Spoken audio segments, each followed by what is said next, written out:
రేపు శనివారం రోజున కర్పూర బిళ్ళలతో ఇలా చేస్తే చాలండి. 4 దిక్కుల నుంచి కూడా డబ్బు ఏంటంటే గనక దూసుకొస్తుంది. అద్భుతమైన ఫలితాలనైతే మీరు చూస్తారని చెప్పొచ్చు. అలానే కాకుండా ముఖ్యంగా చెప్పాలంటే గనక ఈ కర్పూర బిళ్ళల పరిహారం అనేది చాలా చాలా శక్తివంతమైనది. 4 కర్పూర బిళ్ళలు ఏంటంటే మనకుండే అనేక రకాల సమస్యల నుంచి, ఆర్థిక పరిస్థితులు మెరుగుపడే దగ్గర నుంచి మనం మొదలుకొని అనేక రకాల కష్టాల నుంచి, బాధల నుంచి మనం బయటపడవచ్చు అనమాట. అందుకే రేపు శనివారం కదా, చాలా మంచి రోజు కాబట్టి ఈ పరిహారం తప్పక ఆచరించండి. ఎలా చేయాలో తెలుసుకునే ముందు ఒక చిన్న రిక్వెస్ట్ అండి. వీడియోని పూర్తిగా చూడండి, నచ్చితే లైక్ చేయండి, కొత్తగా చూస్తున్నట్టయితే సబ్స్క్రైబ్ చేసుకోండి. ఇక ఆ తర్వాత ఏంటంటే రేపు మనకు శనివారం కదా, శనివారం రోజున ఈ చిన్న చిన్న పనులు చేసుకుంటే చాలా మంచిదండి. ఇంట్లో ప్రత్యేకించి ఏంటంటే కనుక ఈ విధంగా పూజ చేయండి. శనివారం రోజున ఎవరైతే నిష్ట నియమాలతో ఇంట్లో పూజ చేసుకుంటారో అలాంటి వాళ్ళ ఇంట్లో ఏంటంటే కనుక అష్టైశ్వర్యాలు సిద్ధిస్తాయని చెప్పొచ్చు. అందుకే శనివారం రోజున పెట్టే దీపం కావచ్చు, శనివారం పూజ కావచ్చు, చాలా శక్తివంతమైనదిగా భావిస్తూ ఉంటారు. అందుకే ఏంటంటే కనుక రేపు శనివారం కదండి, ఉదయాన్నే లేచి ఇల్లంతా కూడా క్లీన్ చేసుకొని ఇంట్లో ఏంటంటే పసుపు నీళ్ళు చల్లుకోండి. ఆ తర్వాత మీరు గుమ్మాలకు పసుపు రాసి కుంకుమతో బొట్టు పెట్టి వాకిట్లో ముగ్గు పెట్టుకొని శుచిగా స్నాన కార్యక్రమాలు చేయండి. నార్మల్గా చెప్పాలంటే కనుక శని బాధలు అధికంగా ఉంటాయి కదా, అలాంటి వాళ్ళు స్నానం చేసే నీటిలో చిటికెడంత పసుపు కానీ లేదంటే ఒక కర్పూర బిళ్ళను చేతితో మెదిపి అది నీళ్ళలో కలుపుకొని స్నానం చేస్తే మంచిదండి. ఇంకా మంచి ఫలితాలు వస్తాయన్నమాట. ఆ విధంగా స్నానం చేసిన తర్వాత ఉతికిన వస్త్రాలు ధరించండి. శని బాధల నుంచి విముక్తి కలగాలంటే 7 శనివారాల పాటు కర్పూర బిళ్ళను ఏంటంటే చేతితో మెదిపి నీళ్ళలో కలుపుకొని స్నానం చేయండి. చాలామంది కూడా కర్పూరం ఆయిల్ అని మనకు బయట మార్కెట్లో దొరుకుతుంది, అది తెచ్చుకొని ఒక 2 డ్రాప్స్ నీళ్ళల్లో కలుపుకొని మరీ స్నానం చేస్తారనమాట. మనకందరి కూడా అందుబాటులో ఉండదు కాబట్టి అదే ప్లేస్లో మనం కర్పూర బిళ్ళను కూడా తీసుకొని ఇలా నీళ్ళల్లో కలుపుకొని స్నానం చేయొచ్చు.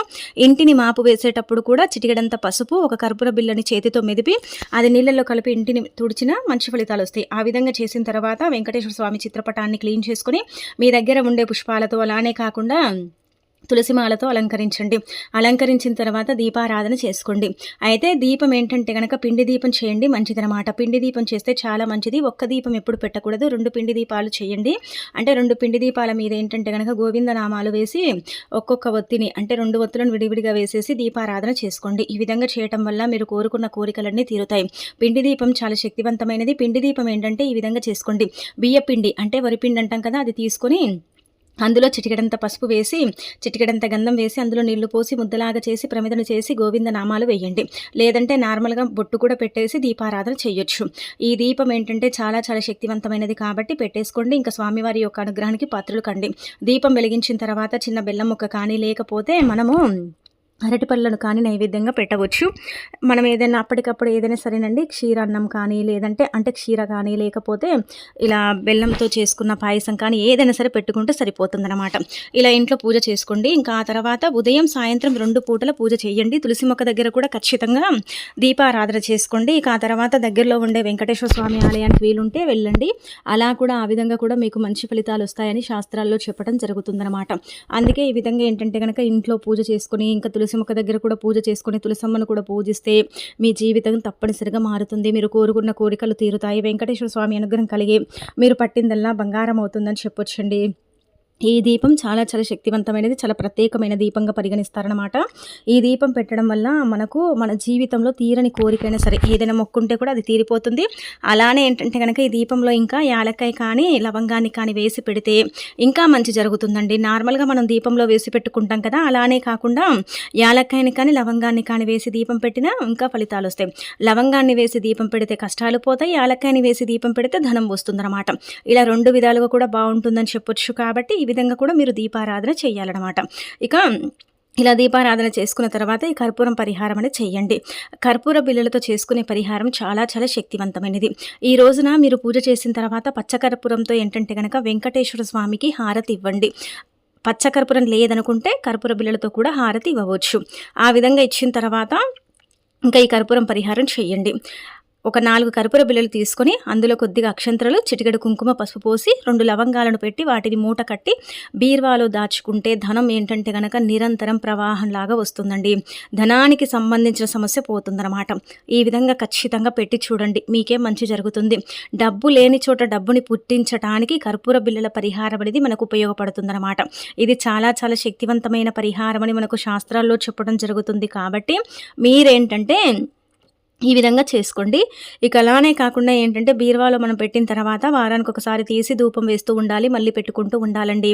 ఆ విధంగా ఇంకా మనకు మంచి చేకూరుతుంది, మంచి జరుగుతుందన్నమాట. ఇది కూడా మీరు పాటించవచ్చు. ఇక ఇంకొకటి ఏంటంటే ఇక్కడ మనం గమనించుకుంటే ఒకవేళ ఇలా మూట కట్టి మేము పెట్టలేమండి అంటే బీరువాలో అనుకుంటే నార్మల్గా ఏం చేయండి అంటే కనుక 2 కర్పూర బిళ్ళలు తీసుకొని చేతితో మెదిపి ఆ పౌడరు బీరువా లాకర్ ఉంటుంది కదండి అక్కడ చల్లండి. ఈ కర్పూర బిళ్ళల పౌడర్ ఏంటంటే అక్కడ చల్లటం వల్ల చేతితో మెదిపి అక్కడ ఏంటంటే మన డబ్బుని దాస్తూ ఉంటాం కదండి, మన దగ్గర ధనం ఏంటంటే ఏదైనా అవసరాలకు మనకు ఉపయోగపడుతుందని బీరువాలో డబ్బు పెట్టుకుంటూ ఉంటాం. మనం ఎంతనో అంత మన దగ్గర ఉండేది కొంచెం ఎత్తి పక్కన పెట్టుకుంటాం కదా డబ్బుని.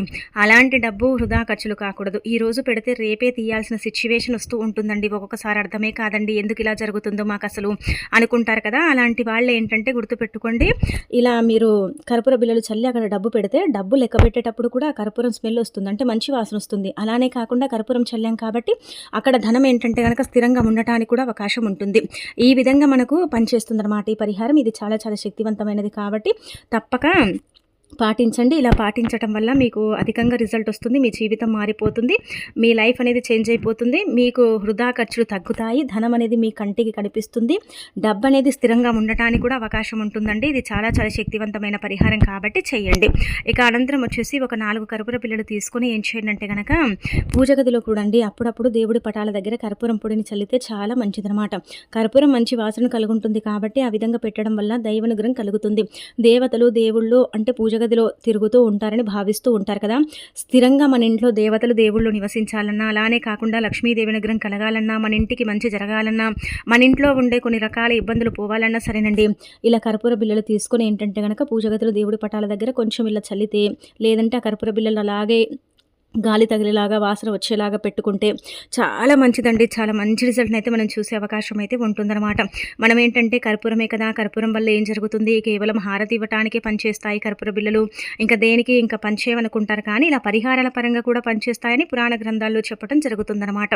శనివారం పూట ప్రత్యేకించి కర్పూర బిళ్ళలతో పరిహారం చేస్తే తప్పకుండా మనకు మంచి జరుగుతుందండి. ఇలా పూజ గదిలో పెట్టుకున్న తర్వాత ఇంటి హాల్లో ఒక 4 కర్పూర బిళ్ళలు ఒక మూలన పెట్టండి, కనిపించకుండా. మనకి ఇలా కబోర్డ్స్ ఉన్నా లేదంటే మనకు ఇలా సెల్ఫ్స్ ఉంటాయి కదా, అక్కడ కూడా ఈ 4 కర్పూర బిళ్ళలు పెట్టవచ్చు. ఎందుకు పెట్టాలండి అంటే మన ఇంటికి ఇరుగువారు పొరుగువారు, మనం కూడా బయటికి వెళ్ళి అంటే కొన్ని పనుల కోసం అక్కడ ఇక్కడ వెళ్తూ ఉంటాం, వస్తూ ఉంటాం. డైరెక్ట్గా కాళ్ళు అయితే ఎవరు కడుక్కొని ఇంట్లోకి రారు కదండి. పూర్వకాలంలో అంటే మన పూర్వీకులు కాళ్ళు శుభ్రం చేసుకుని ఇంట్లోకి వచ్చేవారు, కానీ ఇప్పుడు అలా లేదు కదా. ఇంట్లోకి వచ్చి మనం కాళ్ళు శుభ్రం చేసుకోవాలి కదా. మనం ఒక్కొక్కసారి ఏంటంటే మర్చిపోయి ఇంట్లోకి డైరెక్ట్గా వచ్చేస్తూ ఉంటాం. మన ద్వారా కూడా నెగిటివిటీ అనేది ఉంటుంది. ఇంకా ఇతరులు వచ్చినప్పుడు కూడా వాళ్ళ విధానాన్ని బట్టి కూడా ఏంటంటే చెడు అనేది ఉంటూ ఉంటుంది కదా, దానివల్ల కూడా మనం సఫర్ అవుతాం. ఆ దానివల్ల కూడా ఏంటంటే ఇంట్లో డిస్టర్బెన్స్ రావటం కానీ, ఎక్కువగా ఏంటంటే కనుక తరచుగా అనారోగ్య సమస్యలు రావటం కానీ, ఇంట్లో అనుకూలంగా లేకపోవటం, ఇంట్లో ఎప్పుడు సమస్యలు ఏర్పడటం, బాధలు ఎక్కువగా రావటం, ఇలాంటివి ఉంటూ ఉంటాయి కదా. అలాంటి వాటి నుంచి మీరు బయటపడాలంటే ఖచ్చితంగా ఇంట్లో ఎప్పుడు కూడా హాల్లో ఒక 4 కర్పూర బిళ్ళలు పెట్టండి.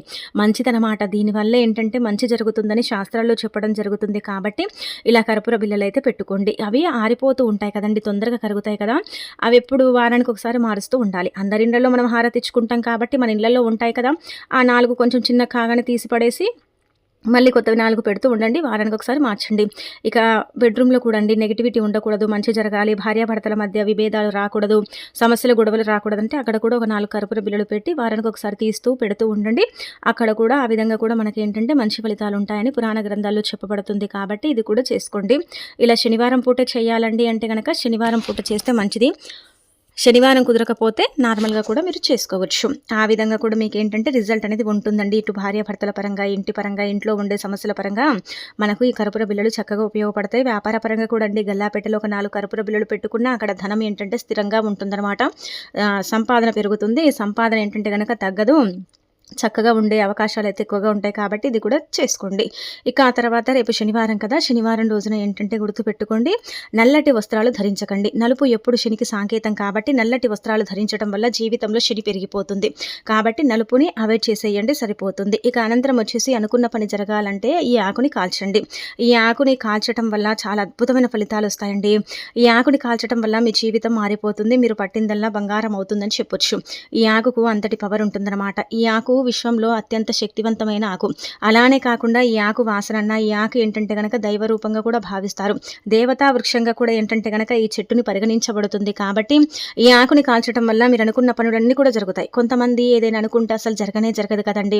అదేంటంటే పెండింగ్లో పడిపోతూ ఉంటుంది. మాకే ఎందుకు ఇలా జరుగుతుందని మనం బాధపడతాం. కొన్ని సిచ్యువేషన్స్లో కొన్నిసార్లు చాలా బాధపడతాం కదండి. ఏ పని అనుకున్నా జరగదండి. ఏది మేము చేద్దాం అనుకున్నా కానీ అందులో పెద్దగా మాకు లాభాలు కూడా ఉండవండి.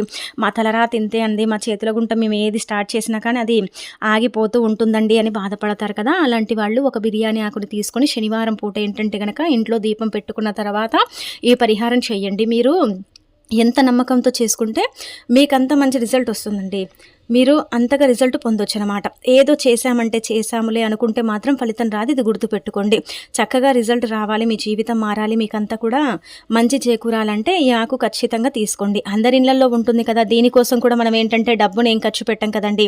మన ఇంట్లో ఎలాగో బిర్యానీ ఆకు ఉంటూనే ఉంటుంది. అది తీసేసుకొని ఇంక ఈ పరిహారం చేసుకోండి. ఒకటే ఆకు, ఒక పరిహారానికి ఒక ఆకు. కానీ మీకు జరగని పని మాత్రమే రాయాలి, అన్ని పనులు రాయకూడదు. మీకు ఏ పని అయితే జరగట్లేదు, ఏ పని వల్ల మీరు సఫర్ అవుతున్నారు, ఏ పని మీకు జరగాలని మీ మనసులో ఉందో ఆ పని దాని మీద రాయండి. అంటే పెన్నుతోనే రాయండి, లేదంటే బొగ్గుతో కూడా రాయొచ్చు. ఐబ్రో పెన్సిల్ ఉంటుంది కదండి నల్లగా, దానితో కూడా రాయొచ్చు అనమాట. ఆ విధంగా బిర్యానీ ఆకు మీద రాసేసి ఇంకా తర్వాత సింక్ దగ్గర, ఇంటి బయట కూడా కాదండి, సింక్ దగ్గరే కాల్చేయండి. అలా ఏంటంటే మీరు చేసిన తర్వాత 48 గంటల్లో ఏంటంటే కనుక రిజల్ట్ తెలుస్తుంది అనమాట. 48 గంటల్లో ఏంటంటే కనుక రిజల్ట్ని చూసి షాక్ అయిపోతారండి. చాలా మంచి ఫలితం వస్తుందండి. మీరు అనుకున్న పని జరిగే విధంగా మీకు ఏంటంటే కనుక ఈ ఆకు సహకరిస్తుంది. అలానే కాకుండా మీరు పరిపూర్ణ నమ్మకంతో చేశారు కాబట్టి ఇంకా మంచి చేకూరుతుందనమాట. అంత చక్కగా మీకు ఏంటంటే కనుక రిజల్ట్ ఉండే అవకాశం ఉంటుంది. కాబట్టి చేసుకొని ఏంటంటే ఫలితం అనేది పొందండి. తప్పకుండా మార్పు ఉంటుంది. ఆ మార్పుని మీరే మీ కళ్ళతో చూసి షాక్ అయిపోతారండి. ఈ యొక్క బిర్యానీ ఆకు పరిహారం అనేది మనమనే కాదు, చాలామంది చేస్తూ ఉంటారనమాట. చాలామంది కూడా చేసేసి ఫలితాలను పొందిన పరిహారమే. దీంట్లో కొత్తగా ఏమీ లేదు. కాబట్టి ఎప్పుడైనా సరే, ఇప్పుడనే కాదు, ఇది శనివారమే చేయమని చెప్పట్లేదండి, ఇది ఎప్పుడైనా చేసుకోవచ్చు. మీకు ఏదైనా పని జరగాలి, అది జరగట్లేదు, కొంతమంది ఇబ్బంది పడిపోతారు కదండి. మేము ఏదనుకున్నా ఇంతే, మాకు దరిద్రము ఇది అది అని మనమే తిట్టుకుంటూ ఉంటాం. అలా కాకుండా మనం ఈజీగా ఈ విధంగా చేసేసుకుని కూడా ఫలితం పొందొచ్చు. ఎందుకు పని జరగదంటే అక్కడ నెగిటివిటీ ఉండటం వల్ల, కొంచెం చెడు ఉండటం వల్ల, ప్రభావం వల్ల మనం అన్నది జరగకుండా పోతుందన్నమాట. మన పని కూడా జరగదు, అలా పెండింగ్లో పడిపోవటం జరుగుతుంది. ఆ పెండింగ్లో ఉన్న పనులు కావచ్చు, ఇంపార్టెంట్ పనులు కావచ్చు, ముఖ్యమైన పనులు మన లైఫ్లో చాలా ఉంటూ ఉంటాయి. వాటి నుంచి బయటికి రావడానికైతే ది బెస్ట్గా పనిచేసే పరిహారం అండి. ఇక అలానే కాకుండా ధన కొరత ఏర్పడినప్పుడు కూడా దాని మీద డబ్బు రాయాలి. మనకు ఎవరైనా అప్పుగా డబ్బు ఇస్తామన్నా, లేదంటే మనం ఎవరికైనా ఇచ్చినా మళ్ళీ వాళ్ళు తిరిగి ఇవ్వకపోయినా మనం ఎంత డబ్బు ఇచ్చామో దాని మీద రాసి కాల్ చేస్తే మన డబ్బు మనకు వస్తుంది. మనం ఒకరి నుంచి ఎంత డబ్బు తీసుకోవాలో, అంటే ఎంత అడిగామో వాళ్ళు ఎంత ఇస్తామన్నారో అంత డబ్బుని రాసి మనం కాల్ చేసినా మనకి ఏంటంటే కనుక డబ్బు వస్తుంది. ఆ విధంగా కూడా మనకు ఫలితాలు ఉంటాయండి. ఆ విధంగా కూడా మనం రిజల్ట్ని అయితే చూడవచ్చు అనమాట. శాస్త్రాల ప్రకారం, పురాణాల ప్రకారం ఏంటంటే ఇది చాలా చాలా శక్తివంతమైన పరిహారం. పూర్వకాలం నుంచి కూడా ఇది ఆచరణలో ఉంది. ఇప్పుడనే కాదు, చాలా పవర్ఫుల్ పరిహారం అని శాస్త్రాల్లో చెప్పబడుతుంది. కాబట్టి మరి మీకు మంచి జరగాలన్నా, మంచి ఫలితాలు రావాలన్నా, మీ జీవితం మారాలన్నా, మీరు అనుకున్న పనులు జరిగి అనుకున్న విధంగా మీ దగ్గరికి ధనం రావాలన్నా సరే ఈ బిర్యానీ ఆకు పరిహారం అని చెయ్యండి. బిర్యానీ ఆకు పరిహారం అనేది దేనికోసమైనా సరే ఉపయోగించవచ్చు. దీనికోసం దానికోసం అంటూ కాదు, దేనికోసమైనా సరే, డబ్బు రావటానికి, ఉద్యోగం రావటానికి, చక్కగా కలిసి రావటానికి, ఏదైనా సరే బొగులు, భయం, ఆందోళన, చాలా వరకు కూడా శరీరం సహకరించకపోవటం, ఇబ్బందికరంగా ఉండటం, బాధాకరంగా ఉండటం, ఇలాంటివి ఉంటూ ఉంటాయి కదా సమస్యలు. వాటి నుంచి కూడా మనం బయటపడటానికి ఏంటంటే బిర్యానీ ఆకును ఉపయోగించుకొని కాల్చుకోవచ్చు. చెడు కళలు వచ్చినప్పుడు కూడా తల చుట్టూదా 3 సార్లు తిప్పి బిర్యానీ ఆకుని కాలిస్తే కళలు ఆగిపోతాయి. ఈ భయంకరమైన ఏవైనా చెడు ప్రయోగాలు ఉంటే మన మీద 41 రోజుల పాటు వరుసగా ఏంటంటే కనుక బిర్యానీ ఆకుని తీసుకొని తల చుట్టూదా 21 సార్లు తిప్పి కాలిస్తే చెడు ప్రయోగం ఉన్న భూతపేత పిశాసాలను పట్టి మనని పీడిస్తూ ఉంటాయి కదా, అలాంటి వాటి నుంచి కూడా మనం బయటపడవచ్చు అండి. ఆకుకు చాలా శక్తి ఉంటుందండి. తంత్రపరంగా, మంత్రపరంగా బిర్యానీ ఆకు చాలా పవర్ని కలిగి ఉంటుందన్నమాట. దీనితో చేసుకునే పరిహారాలన్నీ కూడా అదేవిధంగా మనకు పనిచేస్తాయని పురాణ గ్రంథాల్లో చెప్పబడుతుంది. కాబట్టి రేపు శనివారం పూట చక్కగా ఇలా ఈ పరిహారం చేసుకోండి. అలానే ఏంటంటే కనుక ఫలితం పొందండి, మీ జీవితాన్ని మార్చుకోండి. ఇక అనంతరం వచ్చేసి ఎప్పుడైనా మనకు విపరీతంగా దిష్టి కొట్టి మనం బాధపడుతూ ఉంటాం కదా, అప్పుడు దిష్టి పోవాలని ఆకును ఏంటంటే ఒక 7 సార్లు తల చుట్టూ తిప్పి వెంటనే కాల్చేయండి. ఆ విధంగా కూడా రిజల్ట్ వస్తుందన్నమాట. అలా కూడా మీరు ఏంటంటే రిజల్ట్ పొందే అవకాశం అయితే ఉంటుందని శాస్త్రాలు చెప్పడం జరుగుతుంది. కాబట్టి నమ్మకంతో చేసుకోండి, తప్పక ఏంటంటే కనుక మంచి జరుగుతుంది. నమ్మకం ఉంటే ఫలితం వస్తుంది. వస్తుందండి. నమ్మకం లేకపోతే ఏంటంటే కనుక రిజల్ట్ తక్కువగా వస్తుంది. ఇది కూడా మీరు గుర్తుపెట్టుకోండి. కొన్ని సార్లు ఏంటంటే కొన్ని పరిహారాలు చేసినా కానీ ఫలితాలు వెంటనే రావు, కొంచెం సమయం పడుతుంది. అలాగే ఈ పరిహారం కూడా అంతేనండి, కొంచెం సమయం పడుతుంది కానీ ఫలితం అనేది రావటం అనేది జరుగుతుందన్నమాట. మీరే మీ కళ్ళతో చూసి షాక్ అయిపోవటం అనేది జరుగుతుంది. కాబట్టి రేపు శనివారం పూట తప్పక పాటించుకొని ఏంటంటే ఫలితం పొందండి. అలానే కాకుండా మీరు చిన్న చిన్న దాన ధర్మాలు అంటే చిన్నవండి, మరి పెద్దవి చేయకండి. మీ స్తోమతకు తగ్గట్టుగా చిన్న దాన ధర్మాలు చేసినా మంచిదేనమాట. చిన్న దాన ధర్మాలు చేయటం వల్ల కూడా ఎక్కువగా ఫలితాలు వస్తాయని శాస్త్రాల్లో చెప్పడం అనేది జరుగుతుంది. కాబట్టి ఇలా దాన ధర్మాలు అనేవి చేయండి. ఆ విధంగా కూడా రిజల్ట్ వస్తుంది. ఆవుకు ఆహారం కూడా తినిపించండి. గోమాతకి ఏంటంటే కనుక పచ్చగడ్డి అలానే కాకుండా తోటకూర ఇలాంటివి తినిపించడం వల్ల కూడా గోవు యొక్క అనుగ్రహం కలిగి మీకు ఇంకా వెంకటేశ్వర స్వామి అనుగ్రహం కలుగుతుంది, లక్ష్మీదేవి అనుగ్రహం కలిగి సకల సంపదలు చేకూరుతాయని పురాణ గ్రంథాల్లో చెప్పబడుతుందన్నమాట అండి.